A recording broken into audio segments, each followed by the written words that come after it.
কাজ চলাকালীন বারাসাতে সোনার দোকানে বিস্ফোরণ, নাবালক সহ জখম 3 কর্মী।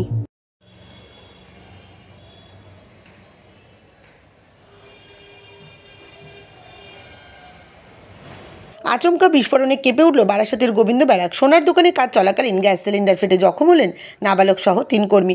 বুধবার রাতে দুর্ঘটনাটি ঘটেছে বারাসাত শহরের হরিতলা এলাকায়। অগ্নিদগ্ধ অবস্থায় এক কিশোর সহ 3 জনকে বারাসাত মেডিকেল কলেজ হাসপাতালে ভর্তি করা হয়েছে। পুলিশ ও স্থানীয় সূত্রে জানা গিয়েছে, বারাসাত শহরের হরিতলা এলাকায় একাধিক বড় বড় সোনার দোকান। প্রতিদিনই দোকানগুলোতে মানুষের ভিড় থাকে। অন্য দিনের মতো বুধবার রাতেও কাজ চলছিল দোকানে। সেই সময় দোকানে থাকা একটি এলপিজি সিলিন্ডার আচমকায় ফেটে যায়। ঘটনায় কর্মরত 3 জন কর্মচারী অগ্নিদগ্ধ হন। হাসপাতাল সূত্রে জানা গিয়েছে, 3 জনের মধ্যে 2 জনের অবস্থা আশঙ্কাজনক। ঘটনায় আতঙ্ক ছড়িয়েছে হরিতলা এলাকায়। ঘটনার পর সোনার দোকানের কর্মীদের নিরাপত্তা নিয়ে উঠেছে প্রশ্ন।